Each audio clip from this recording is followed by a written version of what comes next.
Lost Streamliner. Hello, good evening. I'm Sheila Preston and I am the founder of Thriving Facilitators, which supports heart-centered practitioners who work in a range of community and educational settings.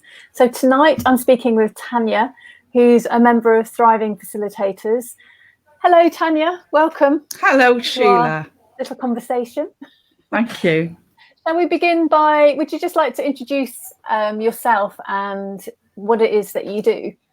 Get started I'm a freelance therapeutic and creative arts practitioner with music now, and with, I work with other people too. So Music Now is a community group here in the valleys in Wales.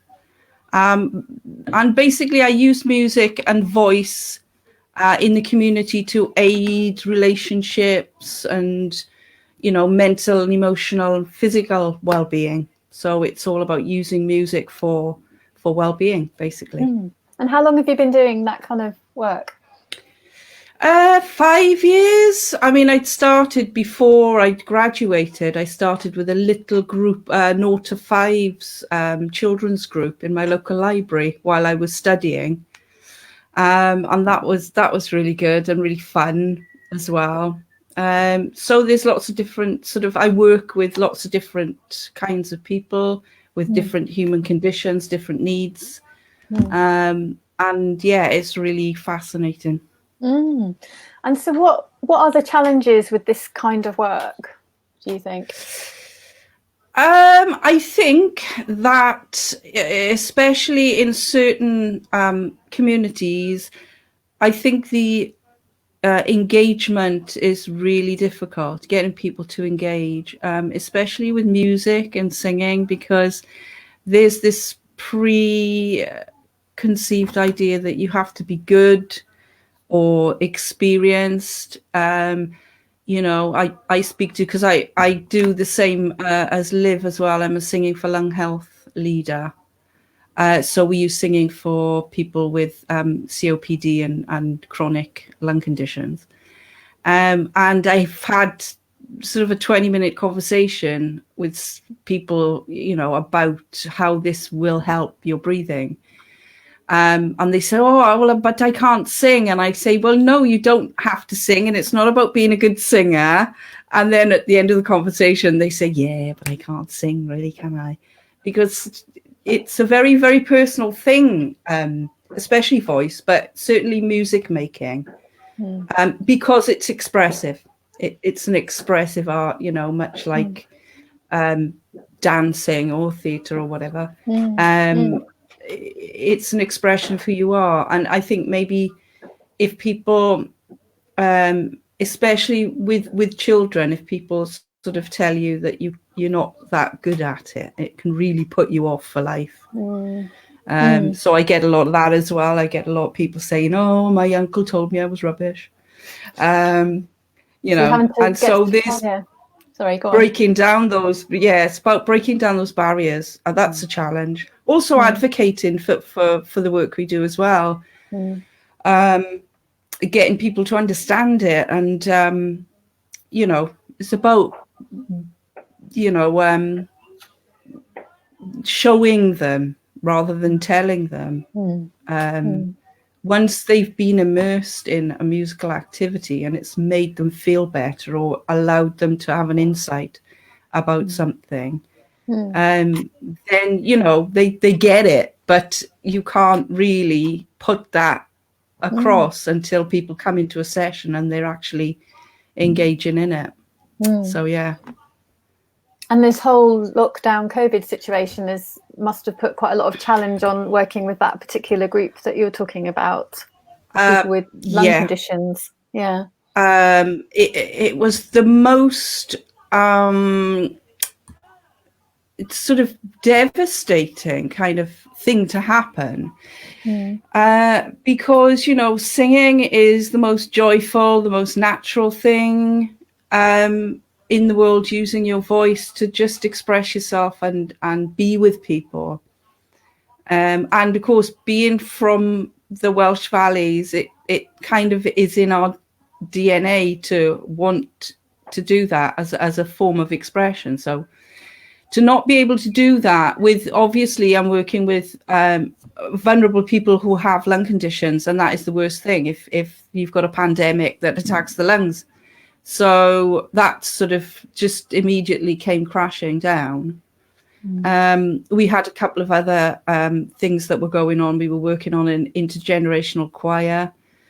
And yeah, it all came to a halt. So we were running around like headless chickens. We did eventually go online then.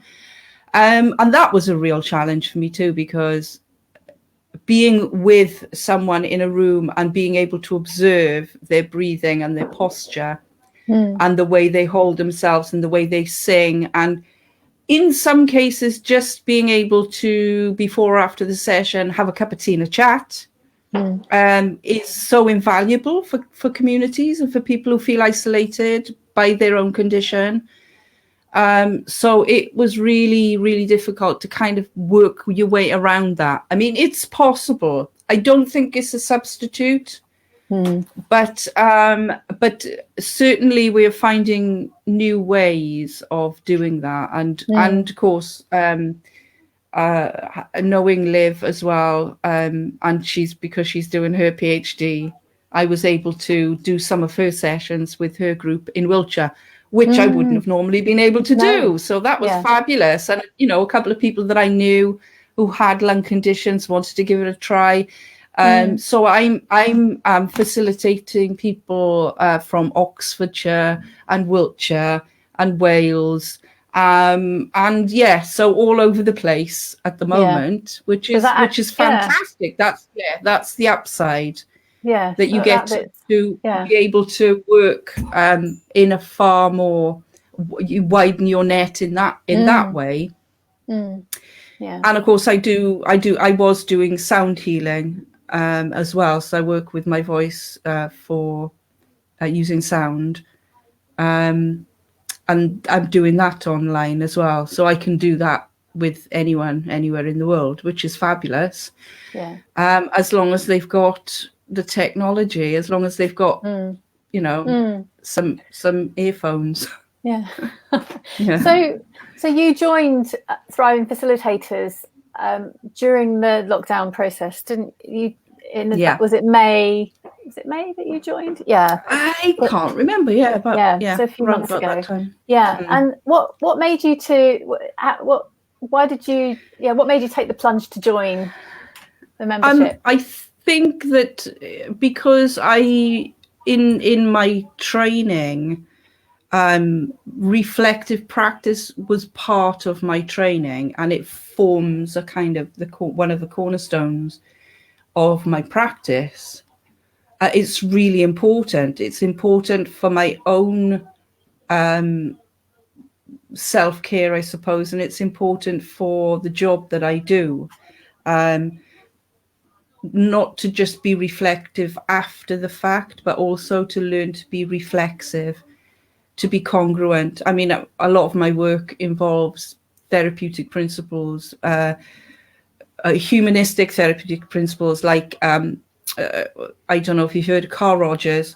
So it's very much knowing that we are all in possession of everything we need to thrive.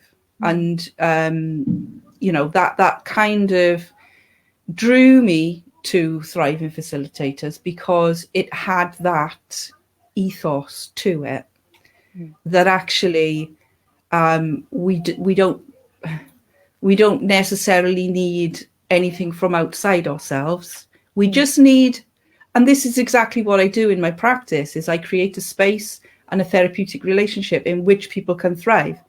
And that's what you're doing, essentially.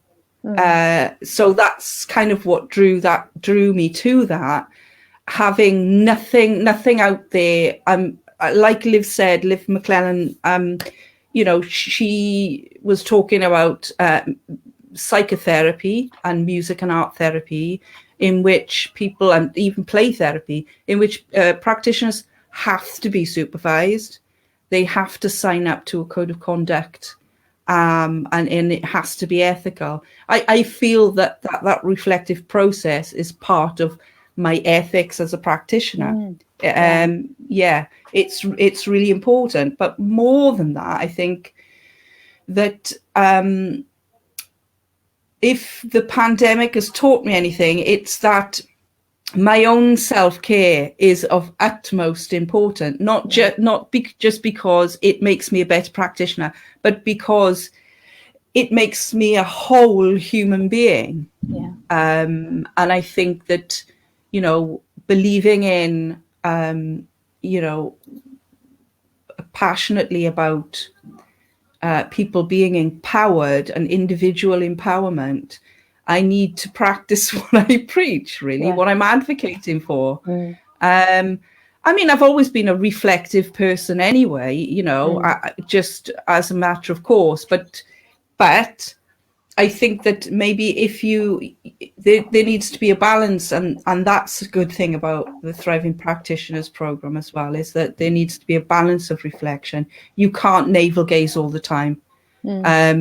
And there are people here that, you can bounce back and forth, and they're different perspectives. You give different perspectives. You're there when needed. So it's not a hard and fast rule. Sorry, there's fireworks going off everywhere in my. They're going my off street. here as well. Yeah, I don't think hear them. But yeah, so I think that, the pandemic, because it made me drill down to my old, not just because I'm exhausted or because I can't go on, and I'm not getting to the point where I have to take care of myself. I think the pandemic has taught maybe all of us that's one thing that we need to do in our daily lives. That's what living is. It's about taking care of yourself as part of the fabric of your daily life, and not just when you're exhausted and you can't go on anymore. And that goes for everyone, mothers, everyone that cares and does for and helps, and And you said something interesting earlier as well.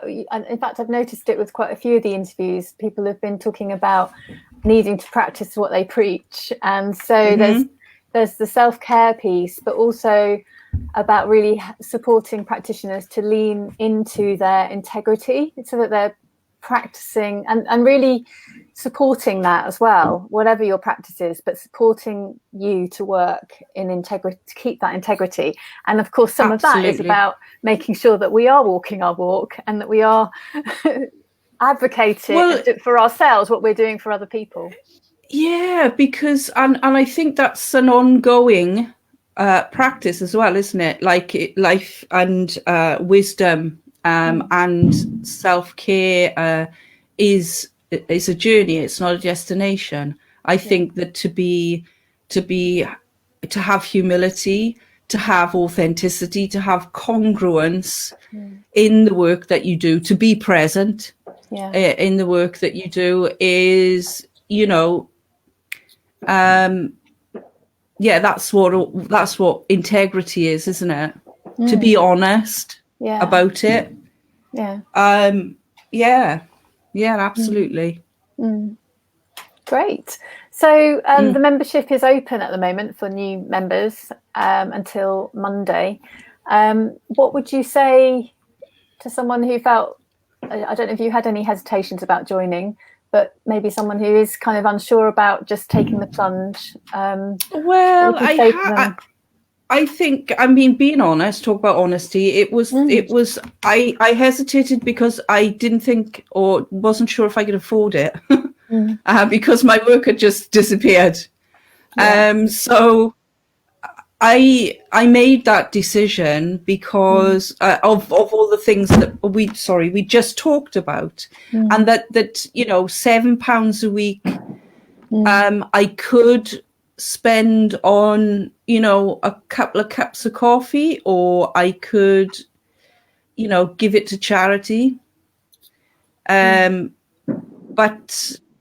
it was time, and I think it was high time that it wasn't just a little bit of peer support here and there, with my friends, or just every now and again. It was a formed community, and it was an investment for myself, not just for my practice. It was an investment for me. Yeah, definitely. Yeah, that's great to hear, and really useful for people who might be asking themselves the same questions. Yeah. Well, is there anything else that you wanted to say about the membership or your experience that I haven't asked you? It's been wonderful what you've said already. Well, I think this week has been really fab. The imposter syndrome, training sort of, challenge. challenge, whatever. It was looking at imposter syndrome this week. And I know that everybody, even if they're not plagued by it, will have come up against it at some point. Whatever they're doing, it doesn't have to be in facilitation. It can be anywhere. And just having a look at that, I think that, we're talking about living in the moment and being in the moment. And if you're in the moment, then you can't have those thoughts of imposter syndrome. And it's about being free in the moment to express yourself. And that was just gold to me. And I think that, and it's so in line with other theories and practices that I've come across from all kinds of different sectors, so I'm really, I just really feel that this is time for a lot of people to start really having a look at that living in the now thing. That we all see. And yes, of course, it's elusive. We can't be in the now every second, can we? But it's a practice and an art, and it just really fits in with my way of being, my way of thinking. And I am getting better at it as we're going along. It's like a reaffirming of my values and of my the way of being that really calls to me as a human being. And I think, if a person's not ready to jump in, I think that's okay. I think don't worry about it too much, don't. Absolutely. Do you know what I mean? It's not, I'm not winning you any more. I may not be winning you any more members, but I think when the time is right, the time is right. Do not, Yeah. I know, and that's definitely been something that people have been saying over the last few days, that the time felt right to do it, so they just did it. And absolutely right. Okay. Well, so nothing should be forced. No. No. Absolutely.